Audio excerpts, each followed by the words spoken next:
तो दोस्तों इन्फोसिस ने अपने क्वार्टर 4 के रिजल्ट फाइनली अनाउंस कर दिए हैं और इस बार नंबर्स में मिक्स सिग्नल देखने को मिल रहे हैं। सबसे पहले एक इंपॉर्टेंट अपडेट, कंपनी ने 25 रुपए प्रति शेयर का डिविडेंड अनाउंस किया है, जिसकी रिकॉर्ड डेट रहेगी 10 जून। तो चलिए अब चलते हैं सीधा नंबर्स पे। सबसे पहले बात करते हैं रेवेन्यू की। पिछले क्वार्टर में कंपनी का रेवेन्यू था 45,479 करोड़, पिछले साल 40,925 करोड़ और इस बार रेवेन्यू बढ़कर 46,402 करोड़ हो गया। यानी वाई ऑन वाई बेसिस पे देखा जाए तो 13 से 14% की ग्रोथ देखने को मिल रही है।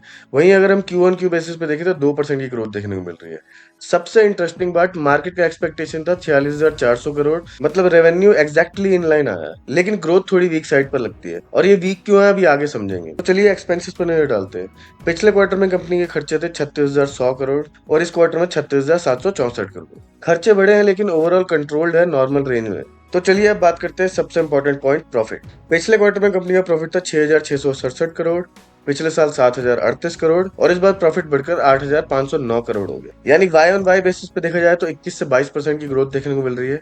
वहीं अगर हम क्यू ऑन क्यू बेसिस पे देखें तो 30% की जंप देखने को मिल रही है। लेकिन दोस्तों यहाँ एक कैच है, पिछले क्वार्टर में कंपनी को 1,279 करोड़ का एक्सेप्शनल लॉस हुआ था, इसी वजह से क्यू ऑन की प्रॉफिट जंप थोड़ा इन्फ्लेटेड दिख रहा है। फिर भी एक पॉजिटिव पॉइंट है, मार्केट का एक्सपेक्टेशन था 7500 करोड़ के आसपास का और एक्चुअल प्रॉफिट उससे बेहतर आया है, मतलब प्रॉफिट क्लियरली बीट किया एक्सपेक्टेशन को। तो चलिए अब मार्जिन पे नजर डालते हैं।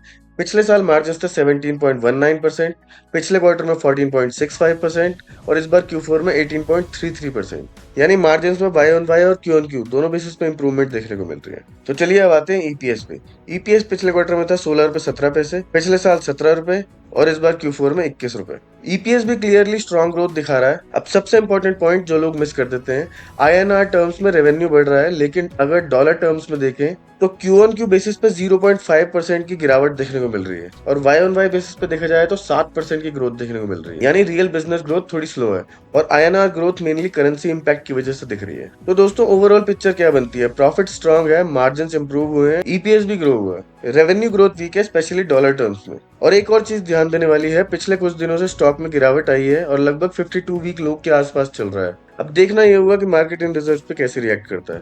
तो दोस्तों अगर आपको ऐसे डीप एनालिसिस पसंद है तो वीडियो को लाइक जरूर करें और चैनल को सब्सक्राइब करना बिल्कुल ना भूलें। धन्यवाद।